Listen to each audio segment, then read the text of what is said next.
Hello ऑलवेटो कैसे हैं सब। आशा करते सभी बहुत अच्छे होंगे और अपने आनंद जीवन का बिल्कुल आनंद तरीके से कर रहे होंगे। दोस्तों आज हम बात करेंगे कुल देवी के बारे में कि कुल देवी कौन है और वो कितनी इम्पोर्टेंट होती है, हमें उनको मानना क्यों जरूरी है, अपने बच्चों को उनके बारे में बताना क्यों जरूरी है। तो इसी के बारे में पूरे वीडियो में चर्चा करेंगे। बहुत ही इंटरेस्टिंग टॉपिक है, बहुत ही इम्पोर्टेंट टॉपिक है। हम सभी को अपनी कुल देवी के बारे में पता होना चाहिए, तो इसके लिए आप वीडियो के अंदर बने रहिएगा, ठीक है, ताकि आपसे कोई इम्पोर्टेंट जानकारी मिस ना हो जाए। ठीक है, शुरू करते हैं। देखिए कुल देवी क्या होती है, हम इसे बताते हैं। कुल देवी मतलब जो देवी जो हमारे कुलों द्वारा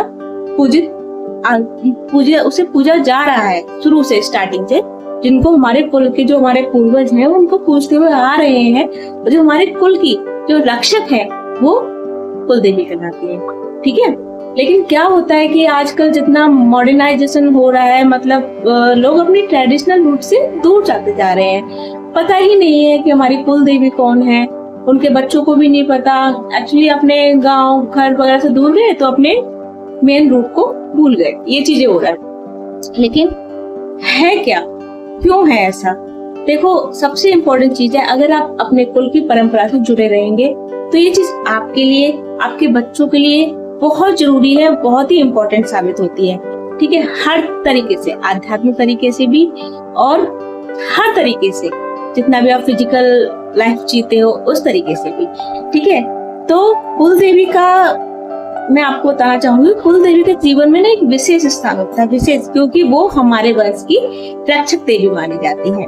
ठीक है, वे केवल धार्मिक ही नहीं बल्कि सांस्कृतिक, पारिवारिक और आध्यात्मिक रूप से भी हमारे जीवन से जुड़ी रहती है।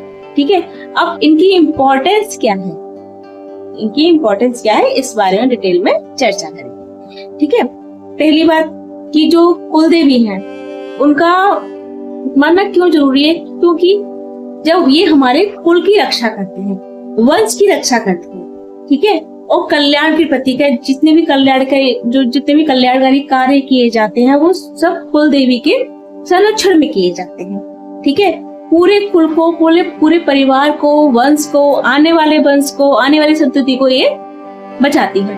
तो अगर आप कोई भी काम उनके आशीर्वाद के साथ करेंगे तो वो कल्याणकारी ही होगा और सफल होगा। तो सबसे पहले तो इसीलिए बहुत जरूरी है। ठीक है, दूसरा पूर्वजों से जुड़ाव।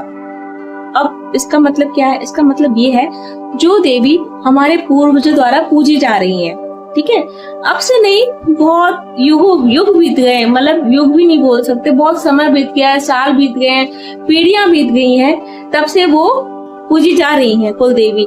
हमारे कुल को, हमारे पूर्वजों को उनका संरक्षण प्राप्त है, हमारे कुल की, हमारे पूर्वजों की वो रक्षा करती हुई आ रही हैं। तो उनका हमारे जीवन में इतनी इम्पोर्टेंस है कि अगर हम इनको मानते हैं तो हमारा पूर्वजों से भी जुड़ाव ऑटोमेटिकली हो जाता है, क्योंकि ये हमारे पूर्वजों को हम तक जोड़ती है। ठीक है, दूसरा है कि कर्म और आध्यात्मिक संतुलन।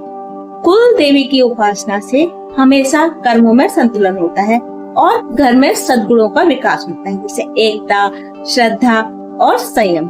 ठीक है, कुल देवी जो होती है पूरे कुल की देवी होती हैं। जब भी कोई विशेष अवसरों पर उनकी पूजा, प्रार्थना, उपासना की जाती है तो पूरे कुल को, पूरे जो परिवार को साथ आना पड़ता है, तो एकता हो जाती है।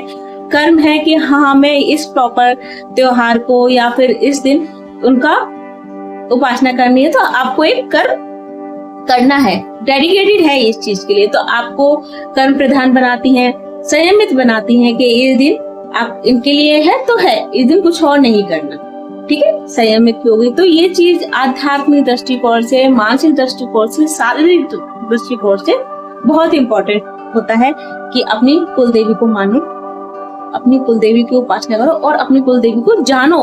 क्योंकि आजकल पीढ़ियों में क्या होता है कि हम अपनी जड़ से दूर जाते जा रहे हैं, अपनी कुल देवी को भूलते हुए जा रहे हैं। तो हर एक माता पिता का पहला कर्तव्य यही बनता है कि हम जिस कुल से आए हैं एटलीस्ट उसकी रक्षक देवी के बारे में हम अपने बच्चों को बताना चाहिए कि हमारे यहाँ ये है और ये देवी मानी जाती है और क्यों मानी जाती है और कैसे मानी जाती है, ये सब चीजें। ठीक है, दूसरा है कि नेक्स्ट है कि इनकी उपासना से और क्या क्या इम्पोर्टेंट फैक्ट्स आ सकते हैं लाइफ में। नेक्स्ट है रस जीवन में शांति और समृद्धि।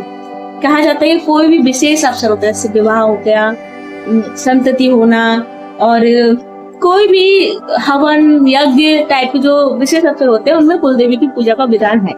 उसके बिना कोई भी पूजा सफल नहीं होती। तो इससे गृह में भी शांति आती है, ठीक है, और गृहस्थ जीवन में भी शांति आती है। इनके आशीर्वाद के बिना गृहस्थ जीवन सफल हो ही नहीं सकता। दूसरी बात नेक्स्ट है कि पारिवारिक पहचान, हम किस कुल से आए हैं, हम किस समुदाय से आए हैं, हम किस संप्रदाय से आए हैं, ठीक है, हम किस गांव से आए हैं, या फिर ये सब चीजें पहचान कराती हैं कि हम इस कुल से बिलोंग करते हैं, हमें अपने रूट से अवगत कराती हैं कि हम यहाँ से हैं, ठीक है। तो हमारे बच्चों को भी उस बारे में पता होता है कि हाँ अगर हम ये फॉलो करेंगे तो हम मेनली इस जगह से हैं प्रॉपर तरीके से, और इनको हमें मानना चाहिए, ठीक है। आप बच्चों को इस चीज के फायदे बताइए कि ये इम्पोर्टेंट है और बहुत ज्यादा इम्पोर्टेंट है। ये तो वही वाली बात हो गई ना कि इंसान मतलब मनौती के चक्कर में जगह जगह भटकता रहता है, जगह जगह, कभी इस देवता के पास, कभी उस देवी के पास, कभी इनको छोड़ा, और अगर उपासना से नहीं कार्य सिद्ध हुआ तो इनको छोड़ दिया, दूसरे को पकड़ लिया, दूसरे को छोड़ दिया, तीसरे को पकड़ लिया। ये चीज भाई देखो, सबसे बहुत हाथ जोड़ के विनम्र निवेदन है कि ऐसा मत करो, ऐसा मत करो। देखो पहले अपनी कुल देवी को पूजो, मानो, क्योंकि वो आपकी कुल की बहुत पहले से रक्षा करती हुई आ रही है, तो उनको मनाना बहुत ज्यादा इजी है, ठीक है। ये बहुत हुआ था कि आप अपनी माँ को छोड़ के, अपनी परिवार माँ को छोड़कर आप किसी और के पास जा रहे हैं, ऐसा कैसे लगेगा जब कोई आपका बच्चा आपको नहीं पूछ रहा और आपके अलावा किसी और को पूछ रहा है, तो लगेगा ना, गलत लगेगा। तो ये चीजें होती हैं। फिर यही है कि उनके आशीर्वाद के बिना आप अपने इष्ट देवता की कृपा भी नहीं प्राप्त कर सकते, क्योंकि उन तक मैसेज कौन पहुंचाता है, यही कुल देवी हो गए, हमारे पितृ देवता हो गए, क्योंकि वो समझ लीजिए कि वो एक तरह से प्राइम मिनिस्टर है, जो हमारे इष्ट देव हैं, ठीक है। प्राइम मिनिस्टर, आपको क्या लगता है प्राइम मिनिस्टर के ऑफिस तक हर कोई जा सकता है? नहीं जा सकता ना, उसके लिए उनके पीए से बात करनी पड़ेगी और सिक्योरिटी से होकर गुजरना पड़ेगा, ये चीजें होती हैं। तो ये पर्टिकुलर जो हमारी कुल देवी, पितृ देवी देवता, ये भी जो होते हैं ना, पर्टिकुलर हमारी पहचान होते हैं कि फलाना फलाना नाम का व्यक्ति है, इस कुल से आपकी कृपा पाना चाहता है तो कृपा कीजिए। तो वो मैसेज इनके द्वारा पास किया जाता है। और देवी की जो उपासना करते हैं उसमें तो बहुत मस्ट हो जाता है कि अपनी कुल देवी को पहले इम्पोर्टेंट दो, उसके बाद ही आपके इष्ट आप पर कृपा करती है, ये चीज है, ठीक है।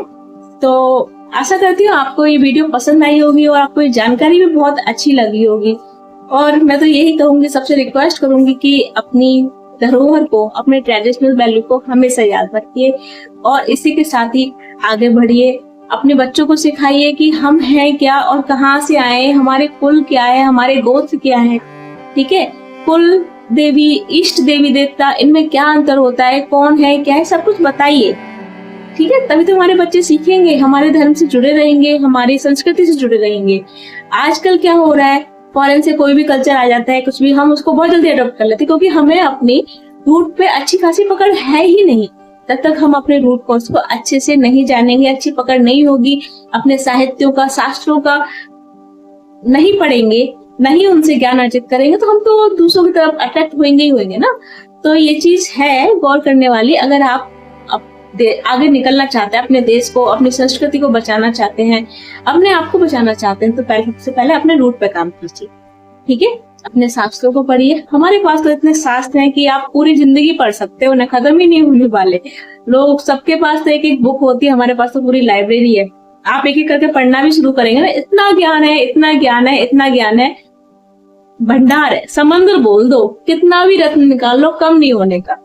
तो अच्छे रहिए और अपनी कुल, वंश और जो भी है अपनी ट्रेडिशन, इनको सबको फॉलो कीजिए, ठीक है। और आगे बढ़ते रहिए, खुश रहिए। जय माता दी।